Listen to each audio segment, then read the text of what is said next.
அனைவருக்கும் வணக்கம். இன்னைக்கு ஆடி 2ஆம் வெள்ளி, வெள்ளிக்கிழமையோடு ஏகாதசியும் 12 மணிக்கு மேல தொடங்குது. மைத்திரேயி முகூர்த்தமும் கடனை அடைக்கக்கூடிய அற்புதமான தினமா வருது.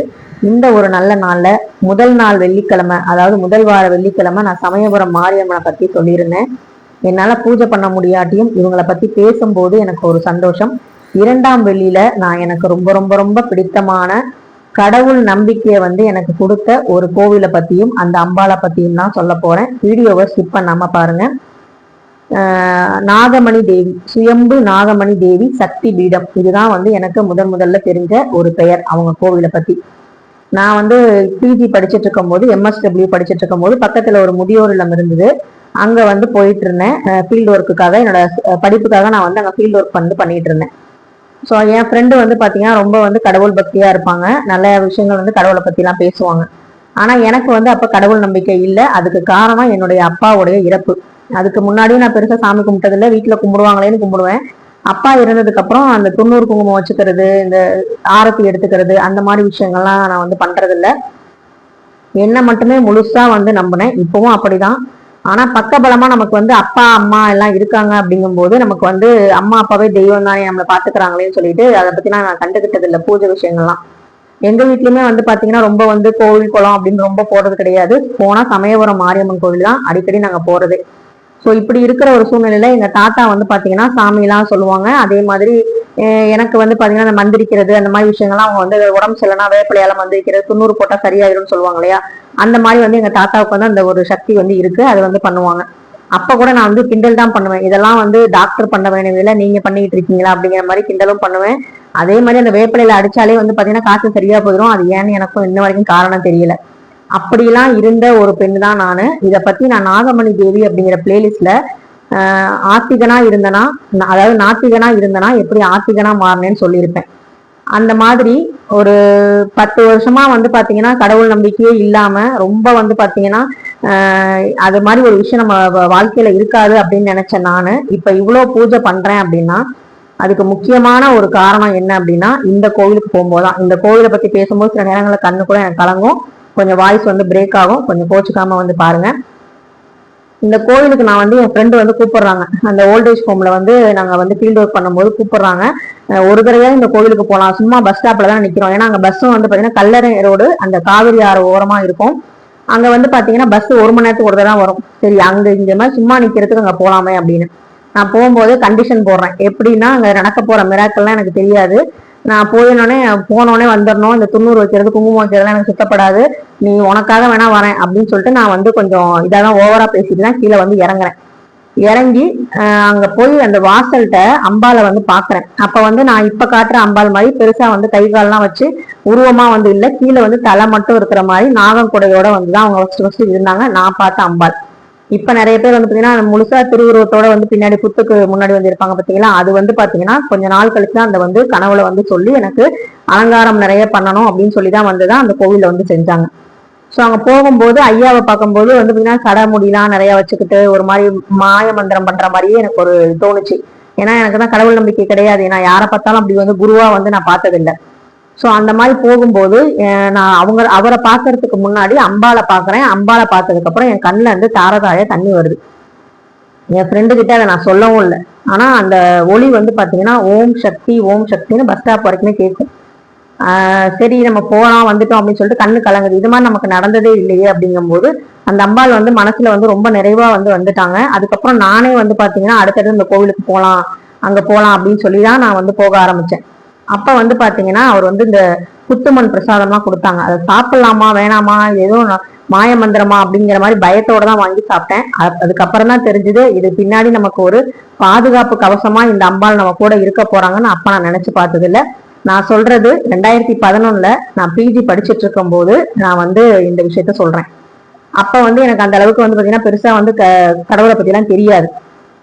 அப்ப ஒரு நாள் என் கணவர் அப்ப நான் நாங்க காதல் பண்ணிட்டு இருக்க நேரம். அப்ப பாத்தீங்கன்னா அந்த மாதிரி வண்டியில நாகம் ஏறிடுச்சு அப்படின்னு சொல்லும் போது, நாகம் ஏறினா நல்ல பாம்பு ஏறிடுச்சுன்னு சொல்லவும், அங்க வாங்க அங்க ஒரு புத்து கோவில் இருக்கு, அங்க நீங்க பால் இதெல்லாம் கொடுத்து நீங்க சாமி கும்பிட்டுக்கோங்க அப்படின்னு நான் சொல்றேன். அந்த கோவிலுக்கு நான் போகும்போது அங்க இருக்கிற அந்த ஐயாவோட அம்மா அவங்க எப்படி ஒரு திருமணமாகாத 2 பேர் போனாங்கன்னா இன்னமுமே வந்து இந்த காலம் தப்பா தான் பார்ப்பாங்க.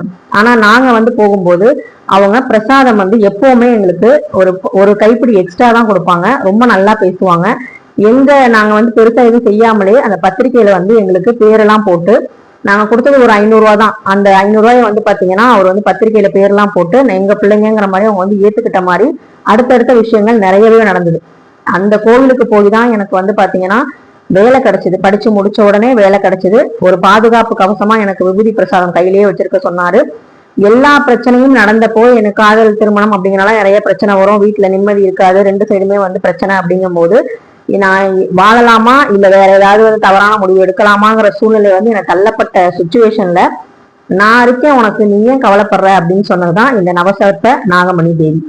இந்த மாதிரி ஒரு கோவில், இந்த மாதிரி ஒரு அம்பாள், இந்த மாதிரி ஒரு தெய்வம் யாருக்காவது உங்களுக்கும் அது மாதிரி இருக்கும் வாழ்க்கையில. நாகமணி தேவி மட்டும்தான் நான் சொல்லல, உங்களுக்கு அது மாதிரி ஒரு மிராக்கலான கோவில் இருந்திருக்கலாம். அங்க போனதுக்கு அப்புறம் உங்க வாழ்க்கையில நிறைய மாற்றம் நடந்திருக்கலாம். அப்படிதான் வந்து பாத்தீங்கன்னா இந்த கோவிலும் ரொம்ப வந்து பாத்தீங்கன்னா சக்தி வாய்ந்த கோவில் அப்படின்னு நான் சொல்லுவேன். அவங்கள்ட்ட போய் நான் எதுவுமே கேட்கவே மாட்டேன், அவங்களா வந்து கொடுப்பாங்க அப்படின்னு தான் இருந்தேன். அப்ப ஒரு நாள் குழந்தை வரத்துக்காக கல்யாணம் ஆகி குழந்தை வந்து ஒரு ஒரு 1.25 வருஷமா இல்லை. அப்படிங்கும் போது நான் போய் வந்து அழுகுறேன், எல்லாம் பண்றேன். ஆனா வந்து அவர்கிட்ட நான் சொல்லவே இல்லை.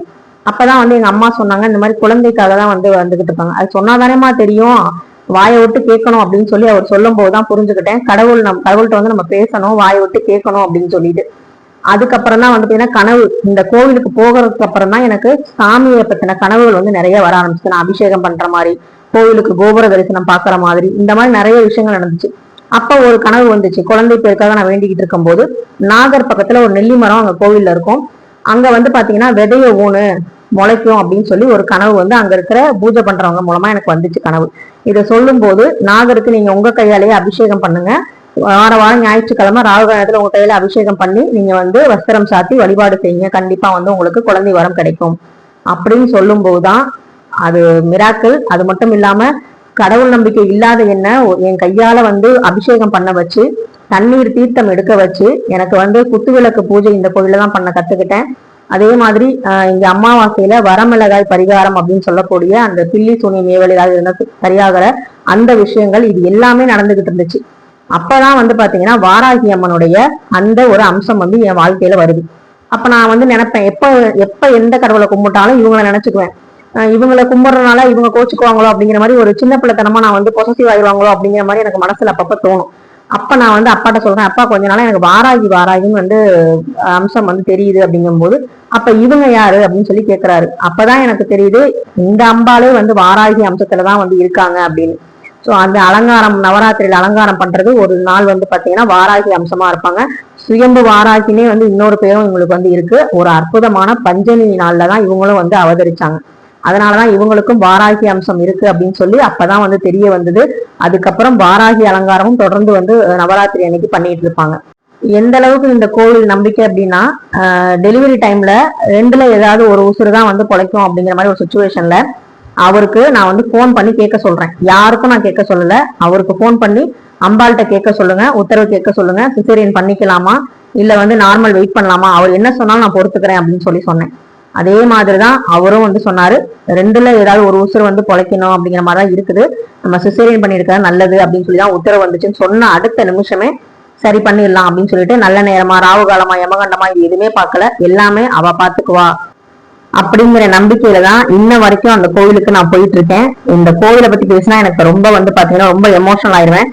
எனக்கு வந்து நான் எங்க வீட்டுக்கார்ட்ட ஏதாவது வந்து ஒரு விஷயம் வந்து எனக்கு ரொம்ப வந்து கோவத்துல சொல்லணும் அப்படின்னா எனக்கு யாருமே இல்லைன்னு நினைக்காத, எனக்கு வந்து நாகமணி தேவி இருக்கா, நான் கோச்சுக்கிட்டு என்னை மதிக்காதவங்க என்னை வந்து கஷ்டப்படணும்னு நினைக்கிறவங்க வீட்டுக்கு நான் போய் நிக்க மாட்டேன், நான் நேரா நாகமணி கோவில போய் உட்காந்துருவேன் அப்படிதான் சொல்லுவேன். இது வந்து நான் அடிக்கடி சொல்லுவேன், எனக்கு யாரும் இல்லைன்னு நினைக்காத, எனக்கு நாகமணி தேவி இருக்காங்க அப்படின்னு தான் சொல்லுவேன். சோ இந்த மாதிரி வந்து நமக்கு ஒரு அற்புதமான ஒரு தெய்வம் வந்து பாத்தீங்கன்னா எப்பவுமே நம்ம கூட இருக்கும்.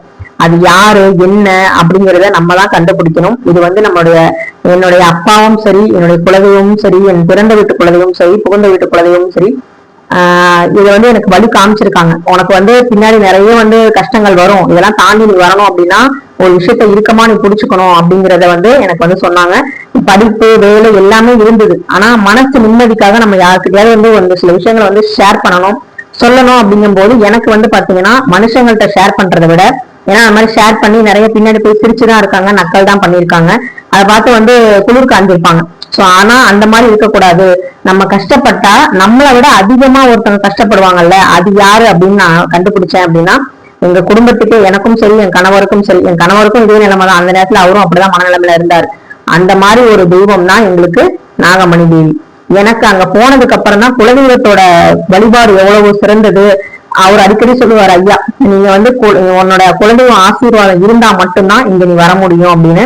அதே மாதிரிதான் அவங்களுடைய ஆசீர்வாதத்தோட தான் எனக்கு குலதெய்வத்தோட நான் பணம் வணங்கினது கிடையாது. ஆனா அவங்க வந்து நீ இங்க போ நல்லா இருப்ப அப்படின்னு சொல்லி எனக்கு வந்து அனுப்பிச்சு வச்சாங்க. குழந்தை நல்லபடியா பிறந்துச்சு, வீடு கட்டணும், கார் வாங்கணும், எது வாங்கினாலும் எது செஞ்சாலும் அவர்கிட்ட ஒரு வார்த்தை கேட்டுட்டு அம்பாள்கிட்ட உத்தரவு வாங்கிட்டு தான் நாங்க வந்து செய்வோம். இந்த கார் வாங்கினது கூட அப்படிதான், இப்ப வாங்கலாமா அப்படின்னு. சோ அந்த மாதிரி ஒரு நம்பிக்கையான ஒரு ஆள் நம்ம கூட இருக்கும் போது நமக்கு தைரியம் வந்து தானா வரும். இந்த ஆடி வெள்ளி 2ஆம் வெள்ளியில உங்ககிட்ட இந்த விஷயத்த நான் பகிர்ந்துகிட்டதுல ரொம்ப சந்தோஷம்.